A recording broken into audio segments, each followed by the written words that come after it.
Assalamu alaikum wa rahmatullahi wa barakatuh. Welcome to episode number 4. Alhamdulillah. These conversations have been so amazing. We are on the Ramadan Roadmap. We are trying to help everybody that is watching, all our dear viewers, with some great tips and hints about how they can navigate through, not just through Ramadan, but navigate through their life. And we've had amazing topics and amazing guests joining us. And today is going to be another great topic. We're going to be talking about fulfillment, contentment, and happiness. We're looking at how you can fill that void. Sister Doureine is with me again. Assalamu alaikum, sister. How are you? Wa alaikum salam. All good. Thank you. Thank you. We have with us today Farzana, the lovely Farzana Hirji Karawalli. Many of you might already know her because she's so big in the mental health arena. Farzana is a social worker, an LD nurse, and a therapeutic coach and masseuse. So yeah, Farzana, I mean, this topic that we're going to talk about today, fulfillment, contentment, happiness, how to fill the void, how does this fit into today's world that we live in? First of all, I'd like to say Assalamu alaikum and thank you so much, both of you, for inviting me on. Apologize for the voice. Hopefully it will stay through the whole of the session, inshallah. So I think in today's life, we just have so much going on, Every time we meet people, it's usually, it's not like, hey. So I think there's so much going on. There's so much to sift through.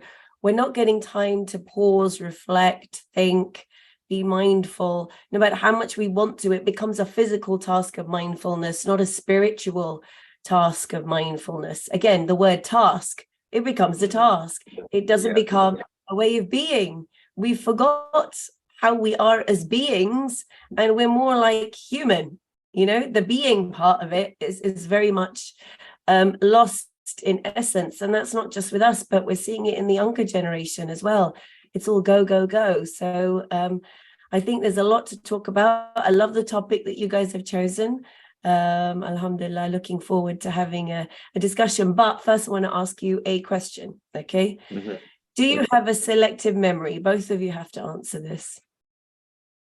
Well, depending on the person that I'm speaking to or speaking to me, I do have selective hearing. So yeah, I have been told that quite a lot. But I think, selective memory, I think definitely you get to my age and you kind of forget a lot of things. And we put things to one side in our brain sometimes, especially I think with traumas and things that have really hurt us. We then put that into a little compartment and maybe we channel that through the therapeutic process and try to release it, but they're buried somewhere in our brain. Yeah. How about you, sister? Yeah, me, it's the same. I think I know that I see the world in a certain way, and that's how I process information. And I have dealt with a lot of people to realize the difference between how I deal with a particular event or a particular information and how, let's say, my husband or my children would deal with it. So I am selective, and I think that's probably due to, I don't know, my life experiences, right, Farzana? Yeah, definitely. And do you think, so I'm going to ask you, what do you choose to remember? Say that again, please. What do you choose to remember? So like Neil, you said that you will lock away some of the difficult times, but what do you choose to remember? What kind of things do you choose to remember? I think a lot of things that come to the forefront are the happy times, things where I felt elated or a sense of achievement or a sense of pride. They come to the forefront, and it's more the worst times, the scars really, which are buried. They're the ones that really go right to the back of the mind. But I know, obviously, for the work I do, that you can learn and grow and develop from the traumas and pains that we have. And every time we, feel disheartened or we get disapproval, that there's a point of learning and growth within that. But I think naturally and more easier, the happy times always come to the top of your mind, and the times that you've felt like, you're on top of the world, or you were given that sense of pride. Doureine. Yeah, so for me, now in the space that I am now, I think as opposed to maybe 10 years ago, I choose to remember things that will actually make me happy, like Neil said, things that have really, bridged my past to my present. And yeah, I choose to remember things that will make me move in my life rather than hold me back. So there's been a transformation for sure. But yeah, I don't know if that helps. So the reason why I'm asking is, I mean, for me, the next question would be, do you think that we can change our selection criteria? Because like you said, we will mindfully hold on to those memories that are really positive, right? And we will also make sure that we're fully present in those moments where we feel elated and happy and things like that.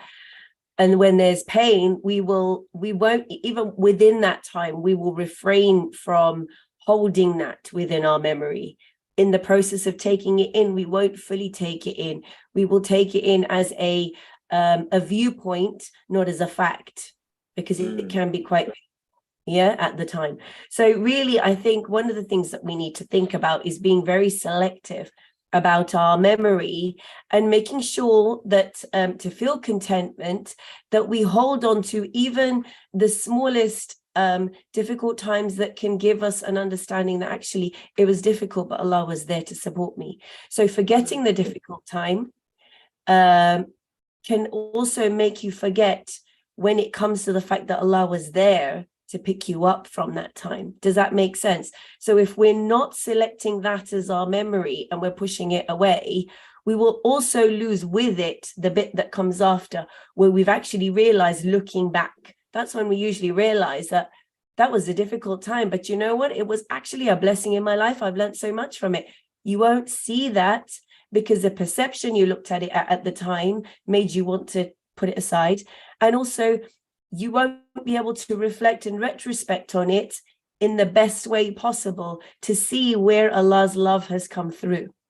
Because that's where the contentment comes in, where you see Allah's love, Allah's rahmah has come through that period. So something we need to think about is when we have selective memory or, selective hearing, let's try and make it so that we're able to take in, yes, the good, not to think and overthink about it. Yeah, we don't want to get into a state where we're traumatized and triggered. Okay, but we at least peripherally get the essence of what factually happened and how over time it has made you grow. From my experiences, a lot of my childhood in terms of my dyslexia, not understanding, being told off by the teachers, having a bad report, being made fun of, all that kind of stuff. When I go back to it retrospectively now, for me, it's the biggest blessing of my life. It was the most painful time, but it's the biggest blessing, because today I would not be who I am. Today I would not be doing what I am. And that's where I feel that I get my gratitude, I'm trying to dig for the words that you had in the title again, begins with C. What's it called? Contentment. Yeah. Contentment.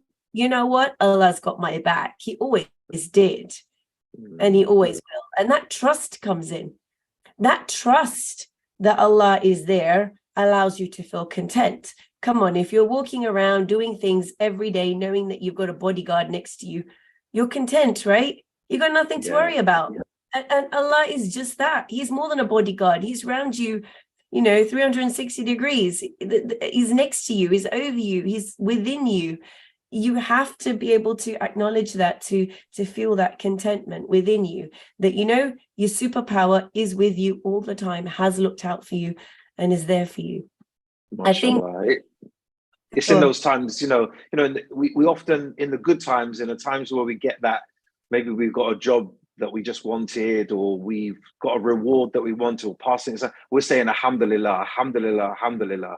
But how often do we say it in those bad times? Because it's all praise to God for absolutely everything that we have. So it's that total dhikr of Allah and praiseworthiness of Him in any situation that you're in, whether you're down, whether you're disheartened, whether you're feeling a bit lazy or things aren't going your way. Alhamdulillah for absolutely everything. And the way you do that is by changing that attitude to gratitude. Being grateful for the smaller things in life. If we have running water coming out of our taps, if we have a roof over our head, clothes to wear, if we have a voice, there you go, Farzana, if we have breath, just small things in our lives that we can be thankful for, that gives us that total serenity and that submission to Allah, even when things are not going our way. It's just, we've always got him there, as you say. So constantly keeping that dhikr, tasbih in my hand right now, and I'm just constantly saying alhamdulillah for everything that we have. And this is the month of remembrance. This is the month of forgiveness. It's the month of mercy. So, dear viewers, keep on saying praise be to Allah. I think, go on, sorry. I love what you said about pain, and the lessons learning from pain, because when you think about it, even a human being has not, even a baby, when the baby's born, it comes with pain, it experiences pain the first minute, the first second it's born. We as human, we're meant to experience pain. We're meant to go through the pain to be able to come out the other side, with a lesson, with more elevation, with more growth, with more insight, with more, with more perspectives, right? And it's only when we deal with it in the right way, and when we talk about it the right way, when we feel in the right way, when we select, like you said, selective memory, you can move forward. Otherwise, it could kill you if you don't, right? If you don't see those pockets of happiness. Definitely. And that goes back to what Neil was saying in terms of, the gratitude.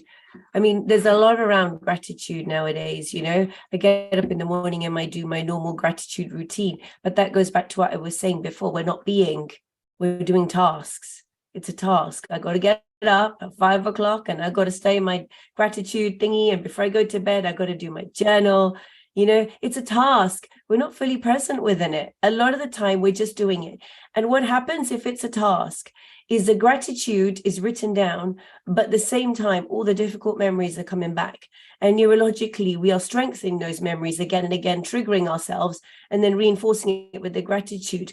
We're not really fully present within our gratitude. We're not fully trusting Allah and feeling it. I mean, just the words of Dua Iftitar at the beginning, just being thankful, oh Allah, that you have allowed me to sit here and actually talk to you.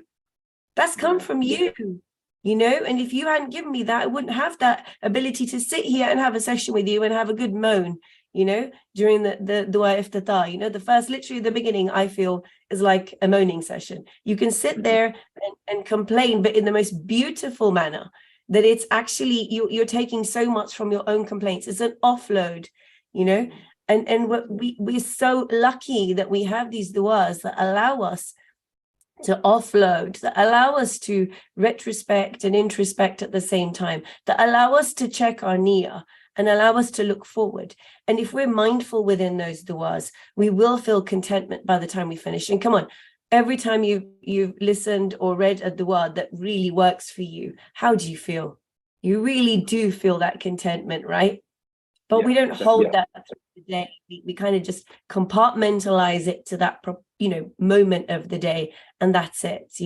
So we have to start being the things that we are, and kind of understand. I think life is like a game show in some ways, right? And I think Sheikh Shumali was kind of talking a little bit about this yesterday in terms of, was it the day before? That,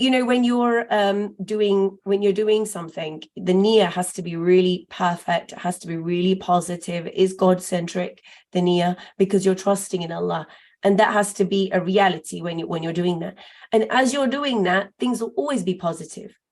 When we find that things don't work out for us, it's usually go back to the niyyah. Did you have trust in God? Did you become vulnerable in his presence and say that I'm doing this in your way? Pick me up if I fall.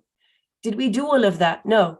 And so it doesn't work out the way we wanted, because God thinks, well, they're not ready there. They're not there yet. Let's change the plan a bit. Let's go a different direction and make it work for them. I want it to work for them. Clearly, this isn't the way they're doing it, ain't going to work. So we have to be vulnerable in that space of Allah. We have to be, really trustworthy. Like, do you remember those team meetings where, you got those team away days where you're supposed to just drop yourself back and the people behind you are supposed to catch you? It's so scary. Yeah, but we've got to do that. We have to do that with Allah. He's going to catch us. And that's when every decision you make, every niyyah you do, it will work. Guaranteed it will work. Mm-hmm. Yeah. Sometimes, you know, we have that near, that intention and that sincere dua, but Allah ultimately is the best of planners. And there's times that he knows what's good for us and what's not good for us. So how do we stop that from getting us frustrated that, you know, we want a certain item, we want a certain thing out of our lives, we want to get married, or we want to move forward, or whatever it could be, buy that house.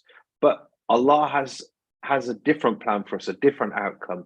We may have had the most sincerest intention to do that connection with God, to have that serenity towards him. But he then says, no, I'm not going to give you that because I know that's not good for you. How do we overcome that and still feel that fulfillment and still feel that happiness and contentment? Okay, It's an so interesting one. going back to the pain that we've had, we talked about pain, right? All of us, everyone has had some element of pain through their life. We go back to that and we think about what do we do after that pain has happened?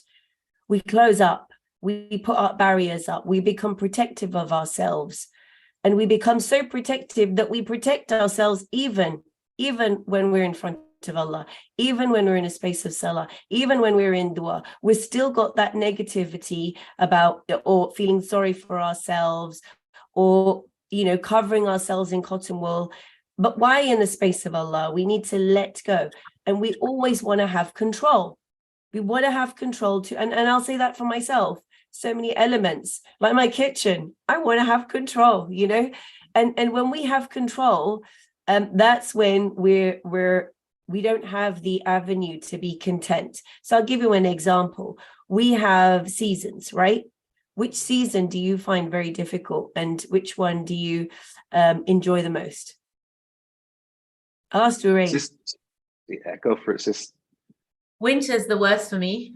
And spring and summer both are, you know, make me happy. That's usually the case. Most people say that.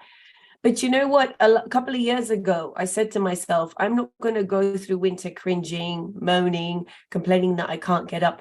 I'm going to try and work on being more mindful about the beauty of winter, the beauty that there's the bare trees that allow us to actually, which is why I've got a picture of bare trees in my cabin as well, that allow us the time to relax, the time to, and I don't like going on holiday in the winter, because I feel winter is a time where I get to just chill out.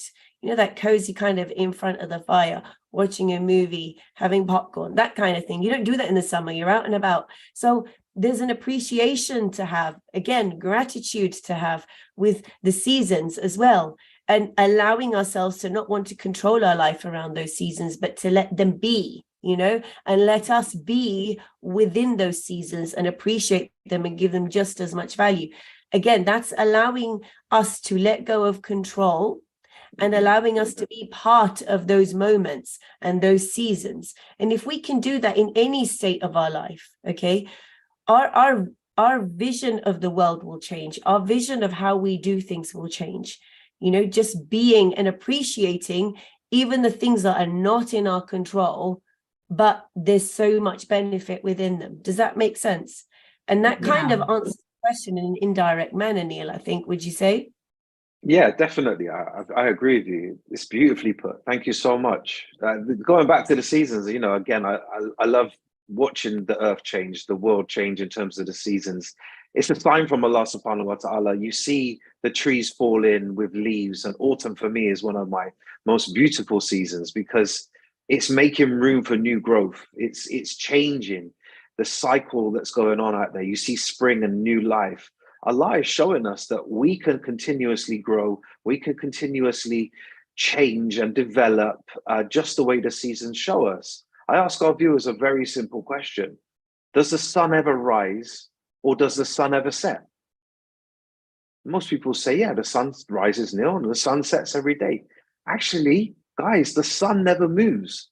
It stays in the same place. It's us that's moving. This planet that we're on is continuously rotating.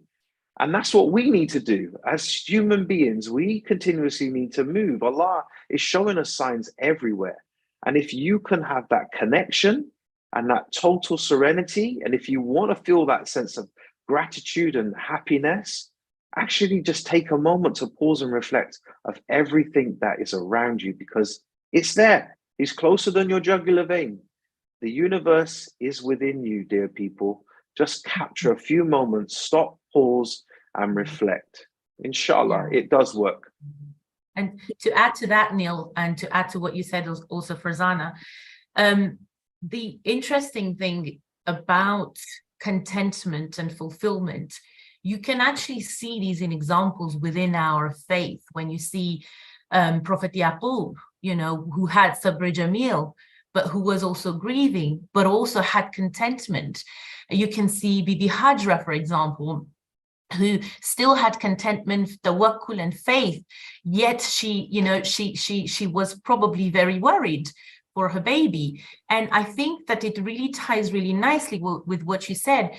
We are human beings and doings at the same time. So it's the action, it's the element of action that we're going to go towards something that's making us feel content. Bibi Hajra didn't just sit there and say, Allah's got me, he's got my back, you know, it's gonna come. No, she went not once, not twice, 7 times. It was the element of taking that action that made it, that she eventually you know, was an alhamdulillah happy in the end. So it's that element of sabr being an active word rather than passive. Sabr isn't the myth that we think about, you know, it's gonna come, it'll be fine, you know. No, you've got to actively, you know, do the things that you need to be doing to get in your, we talked about circle of influence. Don't try and control what's not in your influence, just try and control what's within your influence. Just start with that. You can't change the other person, change yourself. If you're having a fight, if you're having a disagreement, what is it that you can do? That is sabr. That's another perspective of sabr. And that is also, you know, it's part of iman, is taking that action. Beautiful, beautiful. Yeah, really good. Amazing. But so let's go back to sort of the void. Farzana, my question is, a lot of people feel disconnected, feel that void, and you know, it's the doing for sure, like the constant doing. What is it that we can as humans put in place in our lives so that that connection remains, we don't disconnect, you know, that internet line with Allah is always there? Or what are the practical things we can do? What, you know? So I first want to dissect the word void, right? Void is kind of like a gap or a space, or, you know, something's not gone the way it needs to. And so you kind of fell down, you know, into the void, as it were. So I'm going to ask a question to you guys again. What happens when you're disappointed? What are the feelings that go with it? What's the experience that goes with the state of disappointment for you? I think it's that feeling of sadness. Sometimes that feeling of like you've let yourself down, or you've let others down as well, maybe in that process. There's guilt. It's that guilt, isn't it? You know, sometimes I'm trying to dissect the fact that word guilt, really. Sometimes I feel guilty for myself. Maybe I haven't put 100% effort into some task or whatever it is that I was trying to do. But also maybe guilt that you might feel that you've let somebody else down. There's always some, you know, one parallel, one negative could equal a positive in some eyes, but then negative can also equal negative in other ways. But yeah, it's that feeling of gloom, doom and gloom. The cloud is above my head again. Not for Sister Doureine. She's in Madagascar. There's no clouds there. It's just the blue sky.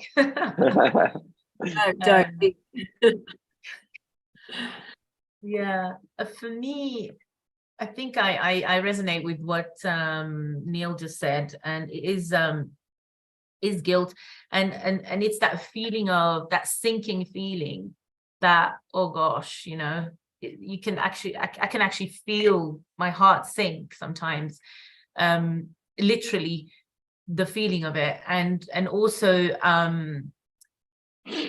it's the failure of it. You know, I didn't manage to for example, when it comes to my kids and I'm disappointed in, it's me, it's my fault. So I know you know this example, Neil, from the Mosaic course that we deliver.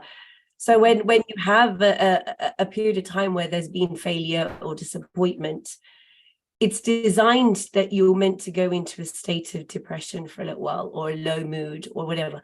That allows you to recalibrate. It allows you to reserve the energy so that your mind can think about the issues that possibly went wrong. Why did it go wrong? How did it go wrong? How could I correct it?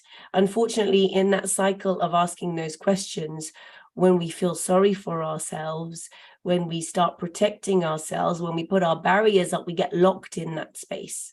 And that's when depression kicks in. It's not unhealthy to feel low and to feel depressed. It's actually very healthy. You need to allow yourself to be in that state to understand, because if we're constantly elated, we're never going to slow down to think about the difficulties. And also when we're working with, when we're trying to pick up our pieces, we also physically need to slow down again, so that we can stop and look at what went wrong, and then build our energy up slowly, and piece by piece put things back together, not to rush, hence we must slow down first. There has to be spaces of void within our life, and we have to be able to learn to appreciate them, because those are spaces of recalibration for us. Okay. And we do that. We have updates on our phones. We have updates on our laptops. Our GPS needs to recalibrate. We appreciate it with our, IT stuff, but we can't appreciate that in our life, we also need a sense of recalibration. And that's what Ramadan is. Ramadan is for us a space of recalibration. Don't eat. Put your energy into other things instead. Sleep, and then think about what you're doing as well. Slow yourself down. And that's what it does. It really slows us down. Sometimes we're like, oh my God, when is Eid coming? This is just too slow for me. I'm not used to it. But it's true. Yeah. So we need voids in our life. And Allah has put that within our calendar. Like, it's there. We have no choice about it. So I think when we're looking at void, we need to understand that, again, it goes back to, surrender to the nurturing power of Allah. Surrender to that and find your way within that void.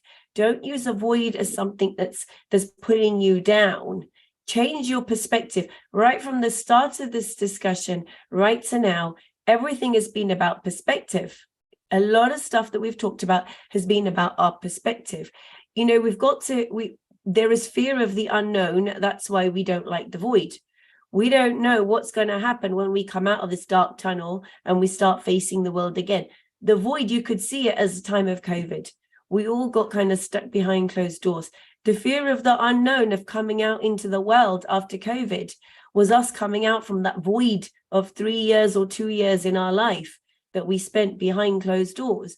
The fear of what's going to happen sent stress through the roof. Mental health has gone up like double, triple fold since COVID, and we always talked about mental health before that. It's even more, now. And so, so we've got to find the opportunities that are there within the void state that we get. And another thing about void is, if you have a void in your life, then really you need to think about, in terms of recalibration, okay, if we use that word, are your values purposeful and fitting the actions and the things that you're doing? Are you living according to your values? Have you even decided what values are true to you, or have you picked up your mom's values, your dad's values, your grandparents, your in-laws' values, your husband's values, and you end up throwing them on your children, but that's another story. Have you sifted through them all and decided, actually, these are my values, and I'm going to live my life according to that? And Ramadan and Muharram are the 2 months, and Rajab and Shaban as well, are the months that we are looking very deeply at ourselves and our values. These are the times where we can really stick by who we are. We struggle to connect, we struggle to be spiritual. Well, if your values are about something else that doesn't work with spirituality, you're not going to benefit from the spiritual months and the actions, because they will just be that. They will be actions. We won't be living those moments because our values are against us. Does that make sense? So to be able to get away from a void, you need to be able to check, are the values serving my purpose in life? Am I achieving what I want to achieve? If I'm not achieving, is that because my values are different to what I want to achieve? So it's like me, a'udhu billah. It's not true, but anyway, you know, I value God, I value Allah's presence, I love him to bits, but you know what? I'm going to go gambling today. It's not fitting my values. Yeah. It isn't. You know, there's so many things that we could be doing in our daily life, you know, tax evasion, this, that, the other. Is it fitting my values? That's why I'm having voids. That's why I'm not happy. That's why I can't live a life that is, you know, comforting to me, that is giving me peace and tranquility. And again, I've lost the word that you guys have put on the title beginning with C. What was it? Contentment. Contentment. Yeah. Doesn't want to be my friend today. That's all right. No Write problem. it down somewhere. I actually, you know, I think that what you're saying makes so much sense, because a lot of people they think that having values, whether that's, you know, in our case, alhamdulillah, we have our Islamic values, and leading a life is two different things. And there's a disconnection between your religion and your way of life, which means that when you're actually living your life, you kind of are two different faces, two different persons. And, you know, that's again going back to what you said before about intentions. What are our intentions? You know, you talked about meaning. You know, do we live a life with meaning? Is our life full of meaningful, you know, is it a meaningful life? Do we have a presence in our life, in our own life, right? So that's big. That's actually really big, because we all kind of somehow, sometime fall into that. And you talked about void being a necessary evil in effect, right? Because we do need that void. You use the word recalibration, which is awesome, because everyone always needs that. Everything, you know, recalibration is the way we learn how to go back to the road, right? We lose ourselves, you know, when we have a GPS, we lose the way. It recalculates to where we want to go. So that was brilliant. Thank you. I think, you know what, coming back to that reflection that you were saying, I'm sorry to interrupt you. Yes, we've got the cycles of the year. We've got Shahr Ramadan, Rajab Shaban, and we've got Muharram, where we try to stop and pause and pick up the pieces and recalibrate. But our daily lives as well, we're given 5 opportunities a day to stop and remember God. And again, I think sometimes, and I talk for myself before I talk to anyone else, this can be quite a ritualistic act. You know, we don't take our salah in a very mindful way and concentrate. That's why, hence, you know, sometimes we forget what rak'ah we're on, we forget what surah we're reciting. We need to be more mindful and present that we've actually got this opportunity, and it's an opportunity to just stop, pause, ponder, and reflect. If the Prophet, peace and blessings be upon him, says 1 hour's worth of reflection could be up to 70 years worth of ibadah, I ask our viewers a sincere question. When was the last time you stopped and sat down and reflected for an hour? Because that's a lifetime, my dear friends. You know, 70 years, inshallah, I live to 70. I feel like I'm 70 this morning, but you know, stop, pause, reflect, ponder, because this is where the growing is. This is where you can think about your direction of life. This is where you can connect to Allah subhanahu wa ta'ala. Really important to take your ritualistic values and your practices from what you learn, not what you inherit. Amir Mu'mineen alayhi salam, the commander of the faithful, beautifully says, what does he say? Learn your religion, do not inherit it. So once you learn your religion, you'll fall in love with your religion and you'll find your values within your religion, and then it becomes applicable. Things just do not become habitual. They don't become because you've inherited it, because you've always done it, because you always break your fast with Mandazi and you always have kukupaka on a Wednesday and dal on a Monday. Life is not about ritualistic actions. Life is about enjoyment and fulfilling happiness. And what's that C word, Farzana? Contentment. Sand.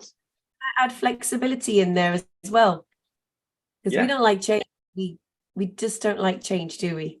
No, we don't like change. We allow a little bit of flexibility. It won't surprise us and stick us in a void when change comes around the corner. Yeah. Neil says this, and I've picked up from Neil's first episode we did, that, be like water. Oh, yeah. I love that. Can you say that again, Neil? I love that. Yeah, that's the flexibility, right? So for me, it's actually Bruce Lee. It's a famous quote from Bruce Lee. So water is one of the strongest elements in the world. It can be frozen and it can be really hard and solid. It can be like a waterfall, rapid and thunderous. It can be like a tsunami and it can destroy, but it can also be calm and tranquil and really peaceful. Sometimes we look into the water and it looks muddy, but you put a glass in there and you look up to the sky and it's clear. We as human beings are 60 to 70% water inside. But I ask you, are you a tsunami? Are you a waterfall? Or do you have that tranquility within? And that is what happens when you stop and pause, meditate, focus on the world and connect. So be like water, dear viewers. Be like water. That's definitely a takeaway there. Farzana, if we go back to the concept of depression, and you mentioned that it's sometimes good to have depression so that you can learn things. What would you say somebody going through a difficult time, a time of depression, specifically, and I mentioned this in the last episode, people, especially women going through depression after they've given birth and things like that, that feeling of void in that way, and that feeling of feeling nothing and everything and destruction and all of those negative, strong emotions that one goes through. How do you give hope to that? How do you come out of that when you're within the space? Because it's okay when you're outside the space and you can talk about it and you can see it once you're on the other side of it. But for those going through it, within that. So I had postnatal depression as well with one of my children. And I think when we think about it, it was undiagnosed, but because I was doing my nursing, they diagnosed it at the university and said that, so I didn't take it any further. But going through that, looking back on that and the things that you said in terms of, you're in a state of no connection. You can't connect with your child. You're in a state of overwhelm. Okay, I'm looking at the literal symptoms of this depression that you will, or that you should be feeling at that time if you're in the depression such. So a state of overwhelm, a state of lack of connection with anyone. In fact, you'd get annoyed with everyone because you aren't connecting. But the thing is, you just feel numb with your child. So you're not annoyed at your child. You're numb. There's no connection. And because of that, because of these things, you will then feel, you will create the feelings of, this is the extra. So the hormones are creating specific feelings, okay? You will then create guilt. I'm not connecting with my child. You create that yourself. And this is where we muddy it up. We make it a bit more than it is. And it's very hard to be in control of ourselves to remove that guilt. I mean, Neil spoke about it before, right? It just comes in, but we have to be mindful that this has come in. The fact that I can't connect with my child is a fact. There must be a reason for that. But now I'm feeling guilty about it. And then I'm having to go at everyone else because I'm feeling guilty that I can't be a good enough mother, and I break down, whatever it is, then those feelings of I'm not a good enough mother come in. I'm going to be terrible. You start thinking about your child to the age of 17, 18. If I'm like this right now, my poor child is never going to make it to the age of 18. I'm going to make them a mental case. All that kind of stuff. You are manifesting these thoughts. They're not the original feelings and things that were placed within you at that time. Okay. Then after that, and I'm talking about myself here. Okay. Then after that, the aggression towards others. Again, there's guilt, then there's defensiveness. So the others, family members that are trying their best to come and help you, they are kind of annoyed at you now, and you're getting defensive. That defensiveness within you is creating even more emotions and another whirlwind of, can you understand? There's so many add-ons that we are actually adding onto the state. But the simple state of disconnect allows us, if you think about it, going back to the fact of we need that space of void, yes, not having being disconnected from your child. What does that mean? It means you need a bit of a break so that you can hand your child to somebody else to look after. If you are that connected, I can't let go of my child. That's the nurturing thing that you have. I'm not going to let go. But there are some times, and when I look at it, my first delivery was the hardest. Okay, so I needed to have a space of disconnect from him so that I could feel comfortable to hand him over to somebody else. Does that make sense? So I think what we need to be aware of are what are the organic things that are happening to us?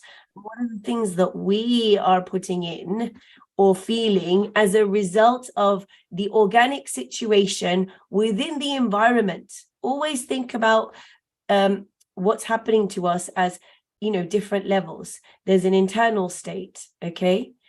There is the fact of the internal state, and there is an internal state. So the biological fact, biological, neurological facts of what's happening, Allah's facts, okay?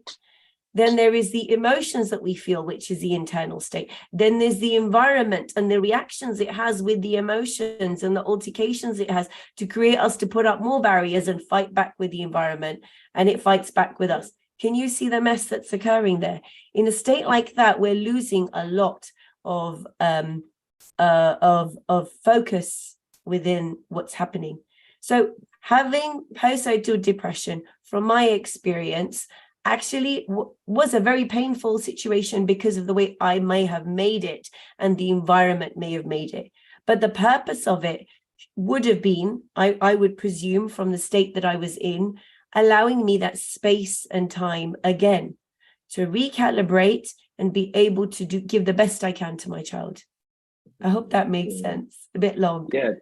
No, it makes perfect sense. And thank you for breaking it down like that and giving such a personal example. It's getting to know that there's khair in everything. There is blessings in everything. There's a reason behind the actions that you go through.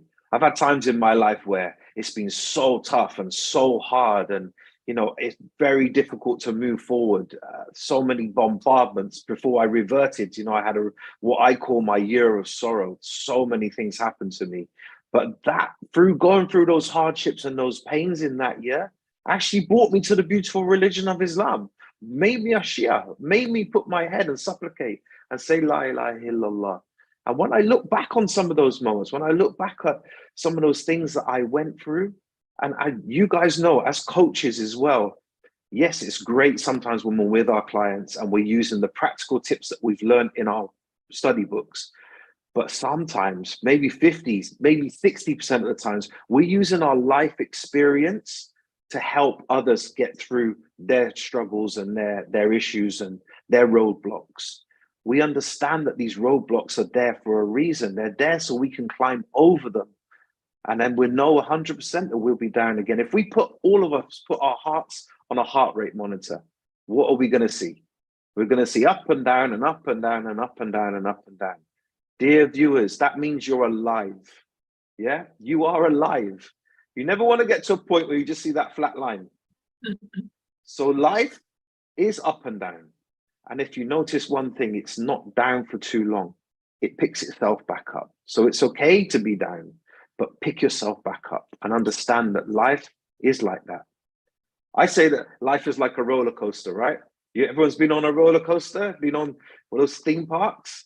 Yeah, it goes up and it goes down and it goes round and round. And sometimes you're upside down and then sometimes you're the other way around. What can you do about it? Absolutely nothing. Put on the seatbelt and enjoy the ride, because that ride is so short. If you're worried about it when you're upside down, or when you're round and round, or when you're down, you're not going to enjoy the ride of life. So this is one perspective of way to look at it. Just keep on going and keep on moving forward. You have got the potential in those darkest places to find some learning within it. Thank you so much for sharing your personal experience, Farzana. It was really, really interesting. I just wanted to add something to that, Neil, that you talked about when you're down, it doesn't stay there for long. That's so true. I mean, so true for so many of us. It's just that we don't notice it, isn't it? And, you know, the Prophet actually, I'm going to paraphrase, but he was saying that when you're, you know, you can shed tears with your eyes and you can feel pain in your heart, but just make sure you do not complain against the decree of Allah, you know. And that's like, you know, we see that with Prophet Yaqub, we see that with so many of our prophets, with our Prophet Muhammad sallallahu alaihi wasallam himself, when he went through the year of sorrow for himself, he did shed tears. It's okay to shed tears. It's okay to cry. You shouldn't feel guilty that you're complaining. You can complain. It's just be careful and be mindful not to complain against the decree of Allah, and be surrendering to that. And today in psychology, they've discovered as well that all these mental health challenges and all of these issues, there's only one way to overcome these. And there's only one way to overcome panic attacks and traumas and everything. And it's the same answer, is you have to feel your pain. We are scared to feel the pain. We want to move away from the pain, but the answer is feel your pain, and only after you feel your pain can you release your pain and move forward. True. And the prophets Very did that. All our prophets did that, right? So that's as well. Exactly. Sorry, what did you say?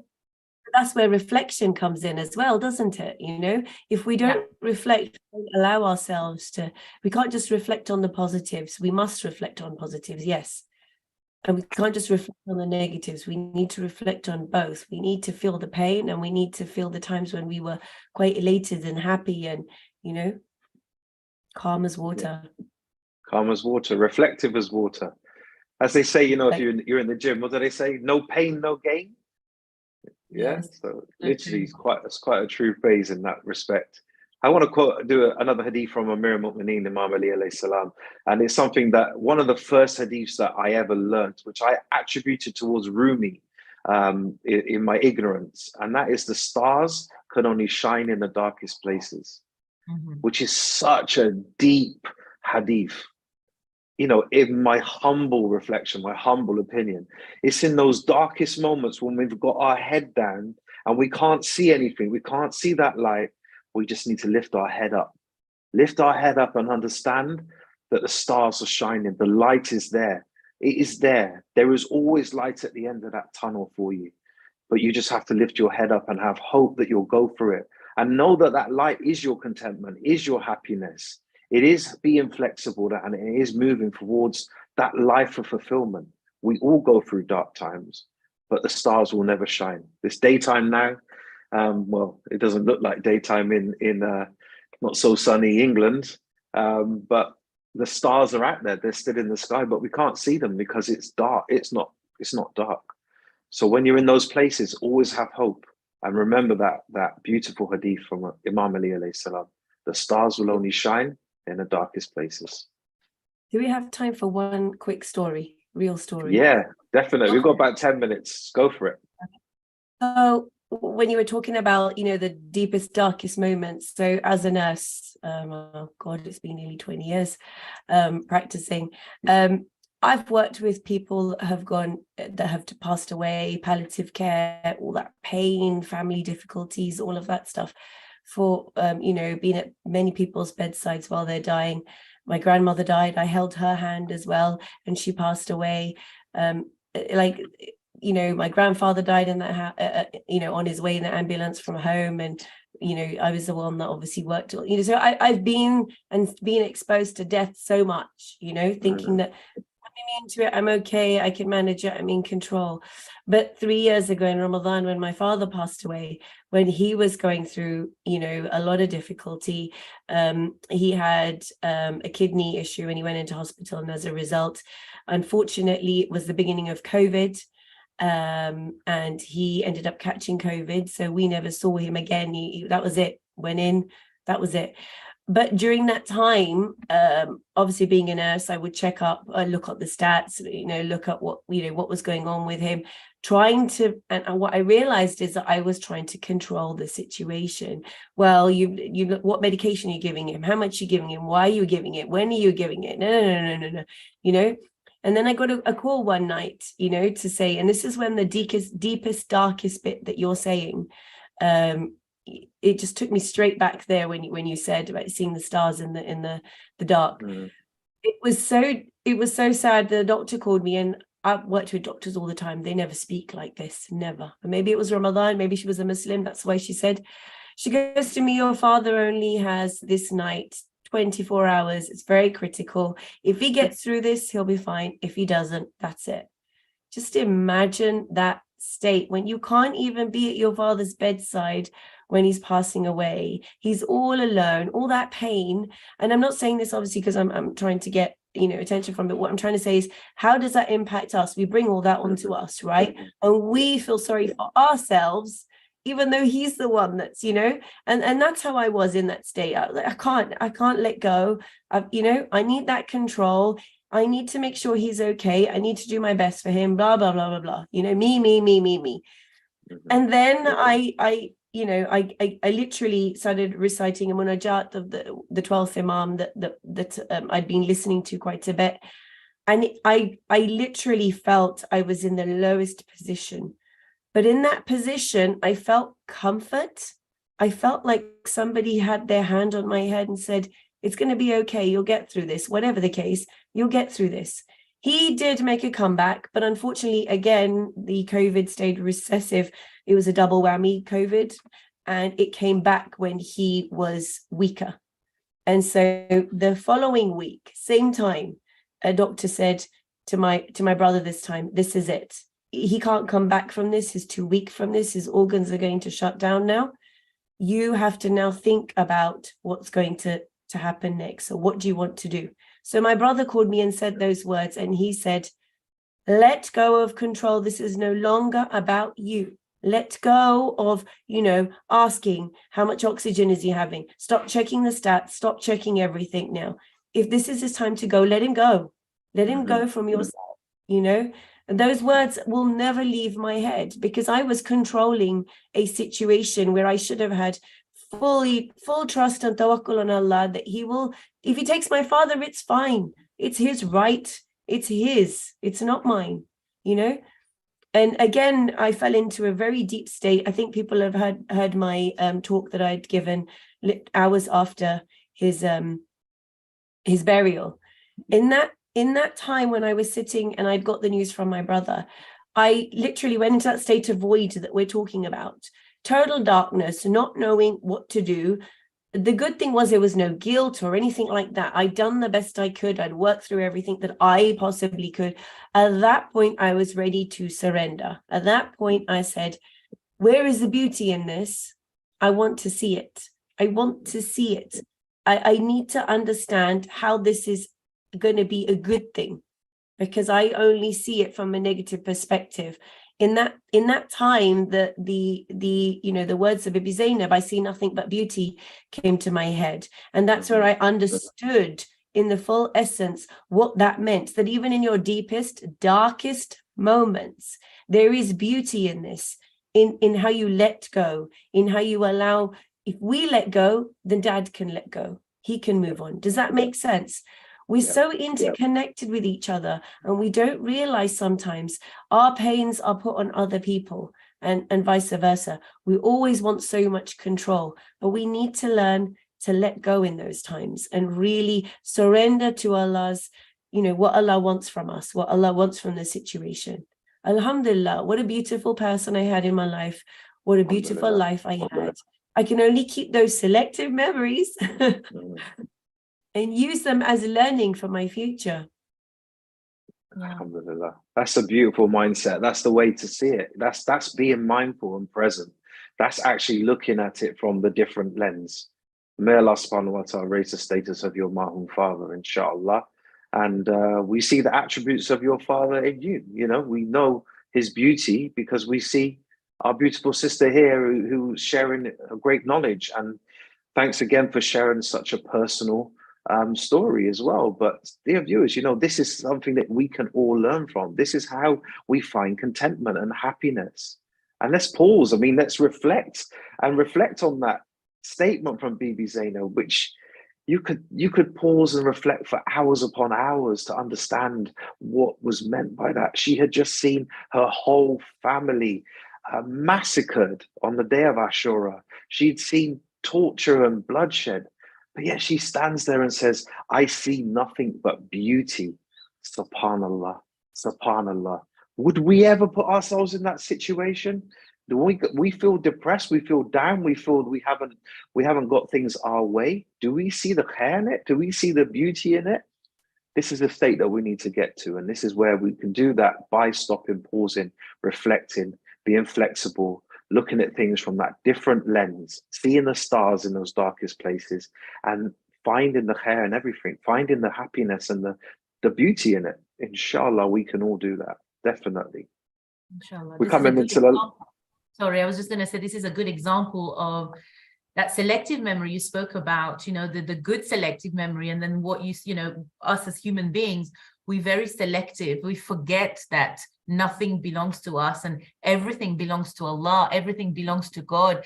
Even the people we love, even the, you know, forget the things, but the people we love, and we want to hold on to them. And you said very, very beautifully that, you know, when you let go, he can let go, because we're in an amnesic state when we're in this world. We forget so much that we were given, we are blessed, and we just want to focus on what we don't have now.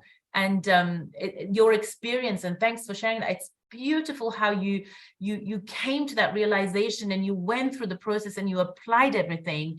It's an amazing reminder, definitely for me, and hopefully for everybody else out there as well. Asantom. Thank you so much. We're into the last couple of minutes of today's episode. Sister Farzana, thank you so much for sharing. Where can our viewers find you? Where can they see the work that you do? How can they connect to this coaching and massage thing that you've got going on right now? Have you got a website? Have you got a social media platform? So I think Instagram, Farzana Inspires Wellbeing, the same thing with LinkedIn. Is the best way to get hold of me at the moment. Yeah, website's not ready yet. Inshallah soon. Inshallah soon. Thank you so much. We'll put the details in the comments field and the description of this particular episode, inshallah, with how you can reach all three of us, inshallah, if you would like to contact any of us and you need any help and support. We do pray, inshallah, you found today's episode useful and insightful, and you've got some incredible tips to help you along your roadmap through Ramadan, inshallah, and beyond. Thank you so much, Farzana, for joining us. Thank you. I hope your voice gets better. And my dear sister in Madagascar, enjoy the sunshine. Thank you very much. And hope everybody's I'm big on taking notes and new takeaways, because we would like all of you to at some point share with us what you've taken away. Thank you. Definitely. Join us again on Friday, where we'll be talking food with Sister Sakina about nutrition and how we can have a healthy and balanced approach to Shahr Ramadan. We'll see you then, inshallah. Thanks for joining. Assalamu alaikum wa rahmatullahi wa barakatuh. Wa alaikum salam wa rahmatullahi.